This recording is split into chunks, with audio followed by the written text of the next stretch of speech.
जालना जिल्ह्यातील सर्व मतदार बंधू भगिनींना माझा नमस्कार। मायबापो, आज सर्व निकाल स्पष्ट झालेले आहेत आणि सर्व आकडेवारी आपल्या समोर आहे। आपल्याला या जालना लोकसभा मतदारसंघातून जवळपास 1,50,000 एवढं मतदान पडलेलं आहे आणि खरं तर मी भाग्यवान समजतो की कुठलीही धनसंपत्ती नसताना, कुठलेही प्रचार प्रसार यंत्रणा नसताना आपण एवढं प्रेम या ठिकाणी दिलं। निस्वार्थ जवळपास 2-2.5 लाख रुपये या ठिकाणी या निवडणुकीत खर्च झाले आणि जवळजवळ 1.5 लाख मतदान या ठिकाणी आपल्याला पडले। खरं तर हे प्रचंड प्रेम आपलं आहे। सर्वांनी ज्यांनी मदत केली, मेहनत घेतली, धावपळ केली, त्या सगळ्यांचा मी ऋणी आहे। असंच प्रेम असू द्या। विजयाचं आपण विजय गाठू शकलो नाही, परंतु आपण दिलेलं हे प्रेम, आपण दिलेला मतदान रूपी हा कौल काम करण्यासाठी नक्कीच प्रेरणा देतो। भविष्यातही आपल्यासाठी नेहमी काम करत राहील, आपल्या संपर्कात राहील आणि तसेच आपल्या सर्वांना पुन्हा एकदा मी धन्यवाद व्यक्त करतो आणि आभार व्यक्त करतो। धन्यवाद। 2024च्या लोकसभा निवडणुकीमध्ये संपूर्ण राज्याचं आणि मराठवाड्याचं लक्ष जालना लोकसभा मतदारसंघाकडे लागलं होतं, कारण की जालना लोकसभा मतदारसंघामधून भाजपचे जे उमेदवार होते रावसाहेब दानवे हे सातत्यानं 25 वर्षांपासून जालना लोकसभा मतदारसंघामधून निवडून येत होते। ते सरपंच ते केंद्रीय मंत्री असा प्रवास सुद्धा रावसाहेब दानवे यांचा राहिलेला आहे।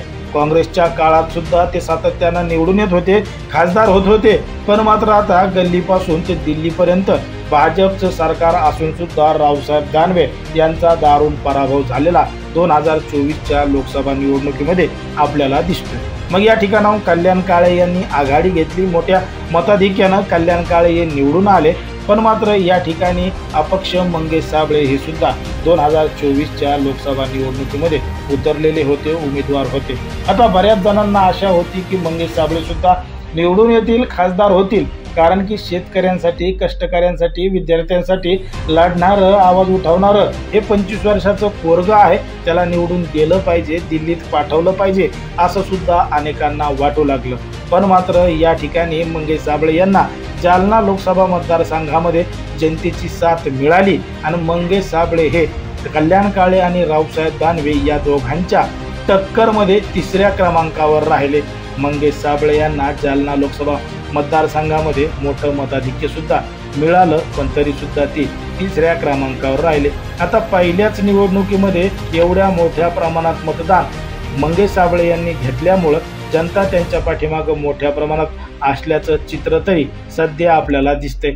मंगेश साबळे यांना एकूण या लोकसभा निवडणुकीमध्ये 1,55,930 एवढं मताधिक्य मिळालं, तर रावसाहेब दानवे यांना 4,97,939 एवढं मताधिक्य मिळालं।